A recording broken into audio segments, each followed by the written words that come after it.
Buenas tardes, good afternoon, comrades and friends. It is a tremendous step forward for the workers and the oppressed that May Day, International Workers' Day, has been revived in the country of its origin. But is it widely known that it was at a gathering of revolutionary communists and avowed socialists in 1891, the Second International, that resolved to declare May 1st as the Day of International Working Class, commemorating the 1886 martyrs of Chicago? I'm afraid not, that it is not widely known, especially by most of the organizers of Tuesday's rally. In 2006, it was a thoroughly progressive step forward for the overall class struggle that May Day was revived in the U.S. by the immigrant resurgence. And now, May Day has been taken to a whole other level by the advent of the Occupy Wall Street movement. When the OWS movement chose May Day to send a message to the 1% that despite repression, despite succeeding in shutting down Zuccotti Park, this movement had not gone away, and this was a tremendous flex of muscle. While a complicated and contradictory process, very complicated, the occupied Wall Street participation in May Day was, for the most part, a step forward in the struggle to defend not only immigrant rights, but really all workers' rights. OWS was, in fact, decisive in pulling out the huge number of 50,000, I think it's 50,000, not 100, but who knows, and pulling out the huge number of 50 or 100,000 people here in New York City. I am not going to go into all that went on in organizing May Day 2012, but this is something our party definitely needs to continue to assess and discuss. I wish instead to focus on how Marxism relates to the next steps in this important movement. What does Marxism have to do with May Day and the emergence of this new youth movement as seen in occupied Wall Street? In the wake of a successful mass May Day, especially here, the center of imperialist finance, and where the demonstrations were the largest in the country, Marxism has everything to do with this new movement. Marxism is a guide, a revolutionary tool to help illuminate the road to liberation. It is not an abstract or academic exercise. It is decisive if a movement aims to sustain itself, stay on track, and most important, win against the 1%. One of the most revered revolutionary leaders of our times, Che Guevara, studied Marx intensely.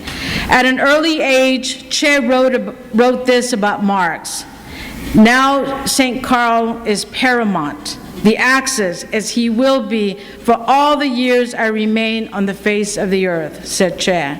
He also wrote about Marx: "Such a humane man whose capacity for affection extended to all those suffering throughout the world, offering a message of committed struggle and determined optimism. He has been distorted by history and turned into a stone idol. But he is far from a stone idol to us and to hundreds of millions of people around the world. Make no mistake about it, Marxism is alive and well. On the West Bank, on the beaches of Vieques, in Tahrir Square, the Zócalo in Mexico, and union halls in the Philippines, in Venezuela, India, and everywhere else, including here in the US. It is Marxism that for many of us in this room turned us as progressive activists into steely, dedicated revolutionaries that prepared us for the long road to liberation. It is Marxism that kept us afloat in rocky waters while others drowned from the tide of bourgeois onslaught. Marxism and Marxism helped keep our boat afloat with the banner held high for the dictatorship of the proletariat with the demise of the socialist camp in the 90s. There must be many in the Occupy Wall Street movement who are today thinking about going beyond the slogan, "We are the 99%." This is, of course, a great slogan, and it is important, especially in mass popular consciousness, because it draws the line between the haves and the have-nots, between the overwhelming majority of people who work for a living and the tiny ruling elite who work only to exploit them. This is a major contribution that the OWS movement has made, popularizing the disparity of wealth in the United States and around the world is a huge contribution given the current economic climate. But can it take this slogan further? When can we start chanting, we are the 99%, let's abolish the damn 1%.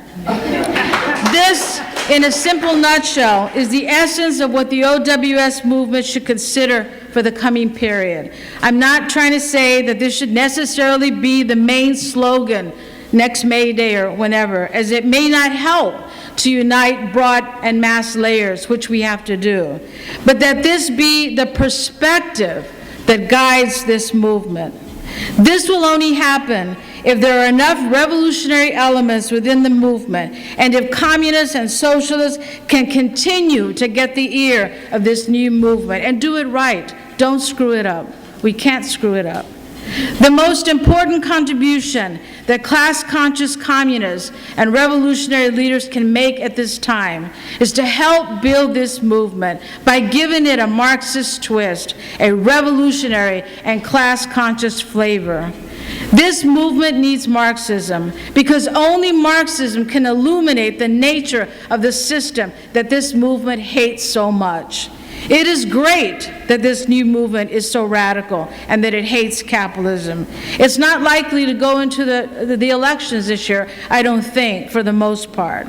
But can it move forward to understand that in order to succeed, it must abolish the system altogether? Marxism and Leninism, as well, show in the most scientific way that the exploitation of workers and the super-exploitation of people of color are inherent to the system. It shows that we cannot live, much less survive, side by side with the capitalist system.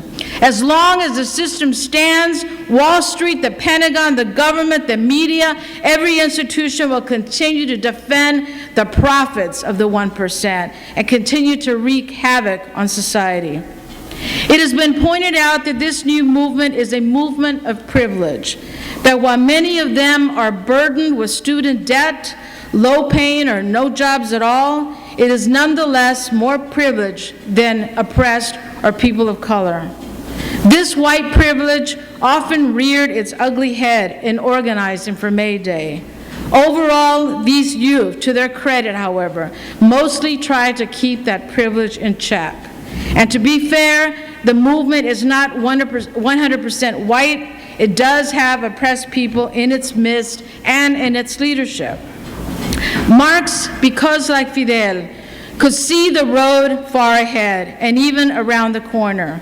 He wrote about a similar phenomenon in his time that is very applicable to the OWS movement. Marx urged that privileged workers in the center of what was then world capitalism, England, be cognizant of solidarity in his time, be cognizant of solidarity with other less privileged workers. The OWS movement must do the same. As I have said to many OWS activists, history was made on September 17th, but history did not begin on September 17th. There are worker struggles that are rich in lessons for the OWS movement. One is that a movement must be clear on what it wants, must be the opposite of amorphous, if it is to prevail against the capitalist state. There is no other way. Another important lesson is that, yes, participation of the masses must be primary in order to succeed. But leaders and organizers are important as well, as long as they are not corrupted vertically, not horizontal to the masses, but intertwined, like in revolutionary Cuba, which should become the standard of participatory democracy that the OWS movement likes to herald. There are phases and steps in the road to liberation. First steps in the coming period must be to win legalization for the undocumented. They have earned it. We must stop the massive deportations. We must win a massive jobs program and end the foreclosures. We must jail the vigilantes and win justice for its victims. The OWS movement must come forward to help win these fights. Imagine forming OWS brigades that can stop as many sheriffs as possible from seizing homes for the banks by occupying foreclosed homes. That would be awesome. These demands do not abolish the system, but they do punch holes in it. They bring in workers in a massive way, workers who are not organized, but who must be organized, and they must be organized now. They must be exposed to class consciousness and revolutionary Marxist thinking. But we cannot end hunger or unemployment or resolve the climate change crisis without a well-organized machine that can abolish the capitalist system altogether. This is why the OWS movement needs Marxism, to understand what it will take to end the system. It needs Lenin and Fidel and Cabral and many other leaders who have come before September 17th. Finally, comrades and friends, sisters and brothers, we are confident that this movement will rise to the task. We will at least do our part to help make it so. The deepening economic crisis, the growing racism and repression is fueling a train that cannot stop. That train must head right on to smash the capitalist system once and for all. Let's get more people on that train with us right now. Organize the working class. Long live Primero de Mayo. Justice for Trayvon and justice for Anastasio. Long live socialism. Si se puede.